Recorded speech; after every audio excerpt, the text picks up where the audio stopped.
Alright, cool. Conspiracy theories, we all know about those, those things that people believe because they just have too much time on their hands. I'm not here trying to convince you of any conspiracy theories. The internet is a wide and open place. There's plenty of unlearning that can be done. Whether or not you want to admit that you're just as bad as those tinfoil hat wearing weirdos on the internet that are really about the science, man, while scientifically being the most unscientific people alive is up to you. There is one thing you can't deny though. Conspiracy theories go hard. For the record, when I say go hard, I don't really mean in terms of accuracy or being true. I simply mean from a purely entertainment and internet cultural impact standpoint that conspiracy theories do go kind of hard though, you can't lie. Even if you don't believe any, you have to admit that they are at least fun to talk about, they're fun to share, they're fun to make fun of if you don't believe any, of course.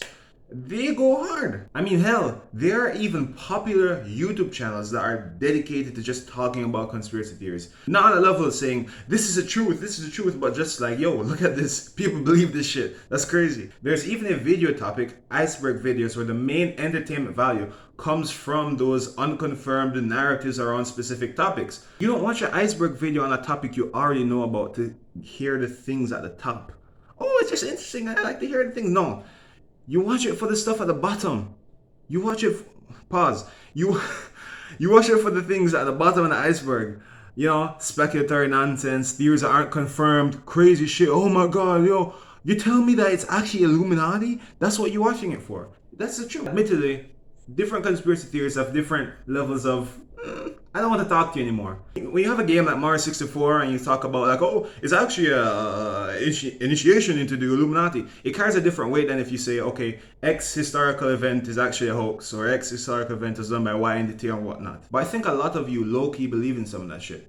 I think we all believe in some narratives that aren't officially supported by the mainstream, whether or not you want to admit that. But the truth is, some conspiracy theories will lose you more respect than others. In my mind, any narrative or theory that you can't publicly see on TV without getting mass criticized or scrutinized can count as a conspiracy theory. Why? Because most of the time that means it's wrong. But it could also be because it goes against the interests of certain power groups. I mean, me saying that alone sounds like I'm a conspiracy theorist. But it's true though, it's true. You see, in my mind, you can put conspiracy theories into somewhat like 4 different groups, you know what I'm saying? Firstly, you have those conspiracy theories that don't have any evidence going against them, which is like the majority of them. And even if they were true, it wouldn't change anything. In my mind, this is like the flat earth theory, right? Because if the earth was flat, it's not.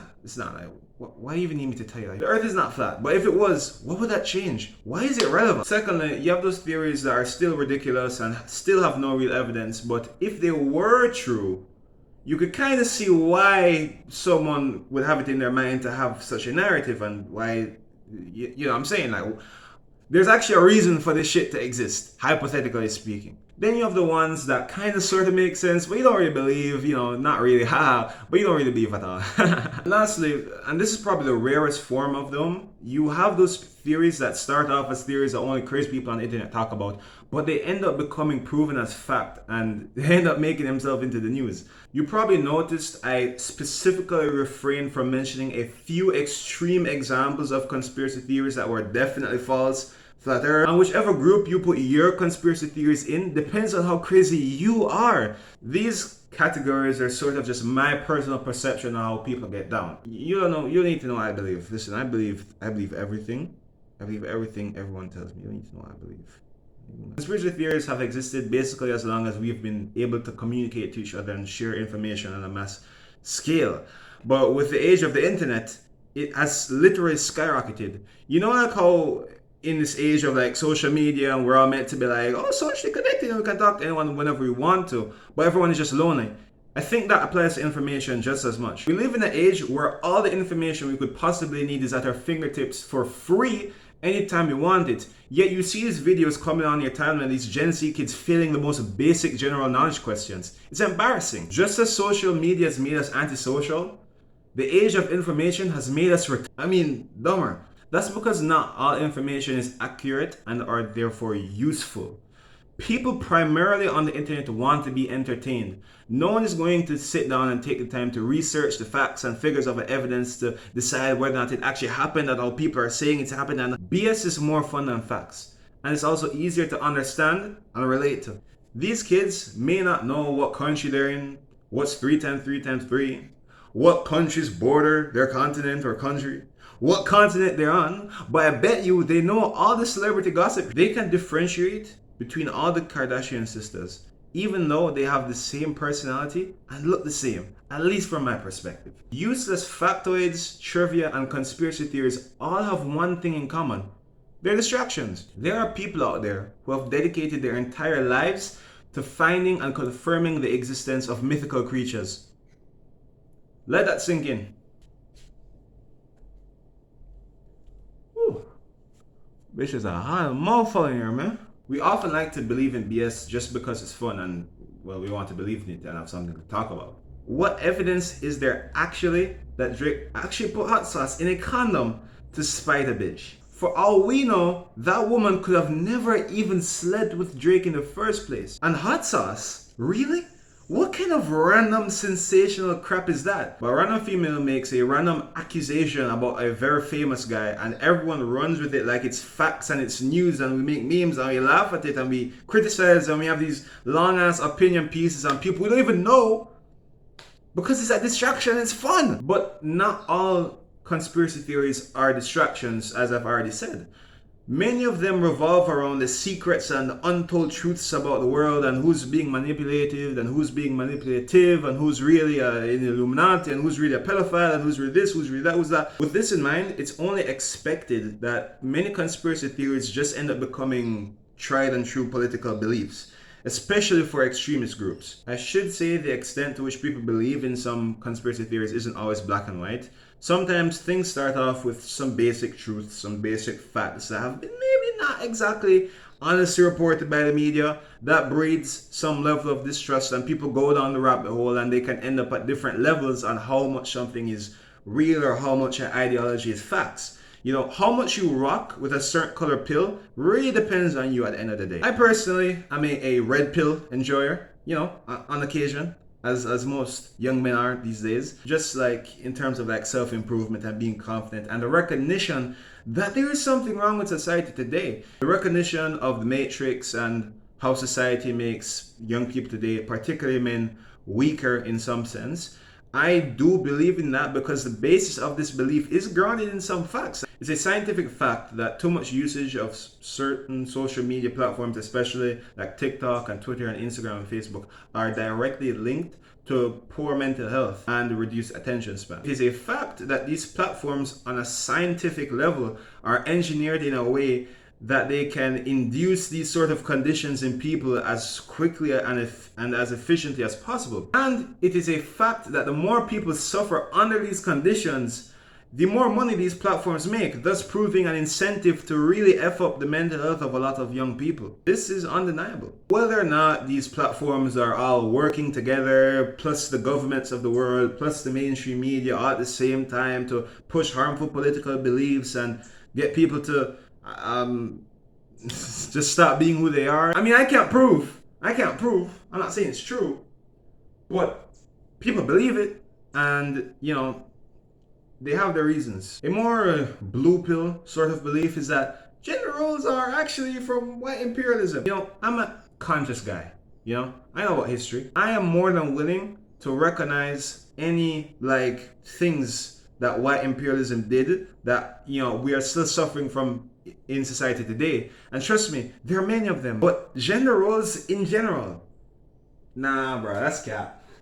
That's cap. Maybe you could argue that the exact ways in which these gender roles are manifested are like indirectly linked to white imperialism today. So instead of like, oh, going out and like killing something, I have to go to work and put on a tie or whatever. If you were to say that, then fine. But the truth is, as long as societies have been a thing, regardless of influence from people from Europe or not, men have always had a certain role, you know, provide, protect, Women have always kind of had a certain role, you know, stay at home, make sure everything's good, keep the kids alive, I'm not saying that women can't provide and protect or that men can't like do children stuff or wash dishes or whatever. I'm not saying that at all. But I'm saying is that until very recently, this is how things automatically went ubiquitously around the world. What we have to realize as well is that when conspiracy theories have political undertones, it really comes from a general distrust of those in power. There's probably never been a government in the history of governments that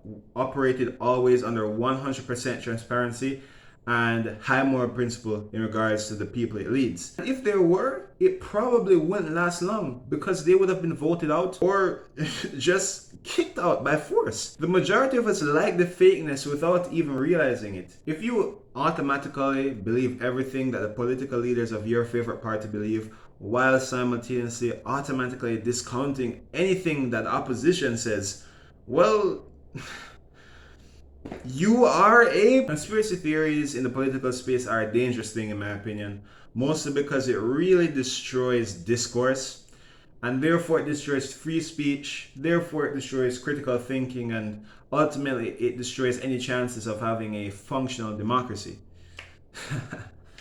Yeah, I saw a hell of smart just now. When one side paints the opposition with a broad brush, labeling them as some form of ist or whatever, we generally lose sight of what's going on, and we forget the fact that most people really don't have a secret hidden agenda and really just want what's best for the society. If someone disagrees with you on a topic you feel strongly about, it doesn't mean that they're a bigot or a ist or a communist. It sounds corny, but it really probably means that they just have a different perspective. I'm talking about things like, what are their life experiences? Where do they get their information from? If you grew up watching CNN, I'm willing to bet you most likely hold democratic, more liberal type beliefs. If you grew up watching Fox, I'm willing to bet that you are more likely to be a Republican and hold more right-wing beliefs. These are choices that no one made for you. They just are. It just ended up that way. We all grew up with certain biases. And the only way to get through these biases, as we should, is to have open, good-spirited discourse where your beliefs are challenged and criticized respectfully, and you reciprocate in the same manner. Made up shit isn't just for the ones in power, right? Oh man, people have been making up shit since the beginning of society or whatever, man. By the way, this is not something for oh yeah, like religion, like the church. No, easy with that. I believe in God. I'm just saying this so that no one ends up believing any conspiracy theory that is against a government. Not everything made up against a government is true. Some of it is cap. I'm just saying it to drive home that people, you, should not automatically believe every theory you hear about a person or a group that you personally don't like. Conspiracy theories are just another way for liars to capitalize on those who are stupid enough, mentally vulnerable enough, or just plain biased enough to believe in them. If you just follow conspiracy theories for just some form of entertaining escapism, more power to you. I can't stop you, I guess. Just know that it's fake, right? The real danger lies in conspiracy theories that are specifically about specific people in real life and make serious allegations against people in real life, organizations, events, etc. Hey, but not all our cap though. Not all our cap. Listen, if you want to have good politics, at least in my book, just be open to opposition and what people say, and don't be hateful. Don't just hate on people for the sake of hating on people. Come on, man. And prioritize evidence over just I guess how you feel. And recognize that everyone is capable of lying. Even if you can't identify a motive, everyone is capable of lying or at least bending the truth. Even your favorite candidate, party, company, your friends, influencers, celebrities, everyone. I think the moral of this video can just be summarized with just think for yourself, bro. Why is that even relevant? Was that always such a difficult message that needed a 10-minute video to get across? Always has been.